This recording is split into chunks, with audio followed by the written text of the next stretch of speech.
তো হ্যালো বন্ধুরা, তোমরা সবাই কেমন আছো? আশা করছি তোমরা সবাই যে যেখানে আছো ভালো আছো, সুস্থ আছো। তো আমরা ভালো আছি। আর বন্ধুরা দেখো, সকালবেলার বাসি কাজগুলো আমি কিন্তু সেরে নিয়েছি। ঠিক আছে, নিয়ে ছান টান করে নিয়েছি। নিয়ে দেখো আমি চলে এসেছি রান্নাঘরে। রান্না বসিয়ে দিয়েছি, যে চালটা দিয়ে দিলাম হাঁড়ির মধ্যে। তো বন্ধুরা দেখো আজকে কি কি সবজি বানাই, এটাই তোমাদের সঙ্গে শেয়ার করবো। তো বন্ধুরা আমি আজকে ডাল বানাবো, আর যে বেগুন আলু ছোটো ছোটো চিকন চিকন করে কেটে গুঁড়া মাছ দিয়ে আর কি একটা এসে বানাবো। তো দেখো ওদিকে ডাল সিদ্ধ দিয়ে দিচ্ছি, ভাত কিন্তু হয়ে গেছে আমার। আর এদিকে দেখো আমি বেগুন কাটছি। আর বন্ধুরা জানো, আজকের আকাশটা না খুব খারাপ, মানে কুয়াশাও নেই, আকাশটা মানে মেঘলা মেঘলা, যে বৃষ্টি আসবে নাকি এরকম মনে হয়। তো দেখো এই যে ডাল হয়ে গেছে আমার, ডালটা একটা কাটা দিচ্ছি আমি। ডাল কাটা দিয়ে নামিয়ে তারপরে বাগার দেবো। তো এই যে দেখো বন্ধুরা ডাল নামিয়ে নিয়েছি। আর এই যে গুঁড়া মাছ দেখো, এই যে সবজি আমার এদিকে হয়ে গেছে। তো মাছ দিয়ে দেবো এখন।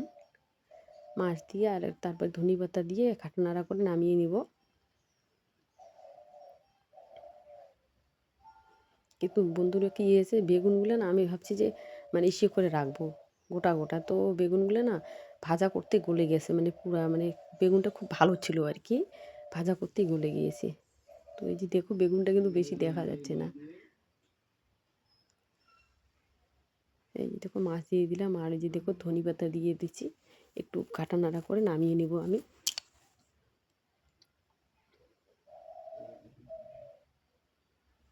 তো এই যে দেখো এদিকে ডাল আমার হয়েছে, ডালটাও নামিয়ে নিয়েছি।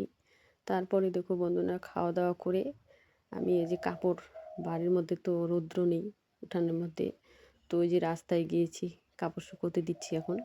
দেখো ওই যে একটুকু কিন্তু দেখা যাচ্ছে না, পুরো কুয়াশা চলছে আর কি। তো রাস্তায় যে এদিকে দেখো কতগুলো শস্য ফুল হয়েছে আর কতগুলো এখনও হয়নি আর কি। তারপর দেখো আমি চলে এসেছি বড়ই পাড়তে। দেখো বড়ইগুলো কত সুন্দর করে মানে ইসে হয়েছে, পেকেছে, কিন্তু দেখা যাচ্ছে না ভালো করে, ছেলে আমার ক্যামেরা করছে তো ভালো করে করতে পারেনি।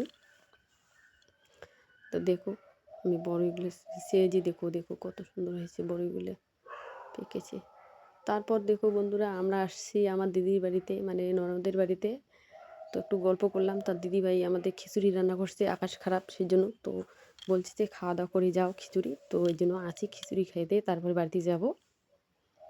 তো এই যে আমার দিদিভাইয়ের ঘর দেখো, আমাদের দিদিভাইও খুব গরিব আর কি। আর এই যে দেখো আমার ভাগ্নে আর আমার জামাইবাবু এখানে গাই শিখছে। আর এদিকে দেখো চলে এসে যে খাওয়া দাওয়া করার জন্য, ওই যে আমার ভাগ্নে বিছানায় বসে খাচ্ছে, নিচে আমার ছেলে আছে, ওই যে খিচুড়ি। আর এই যে আমি এখনও বসিনি কিন্তু, টাটা বন্ধুরা।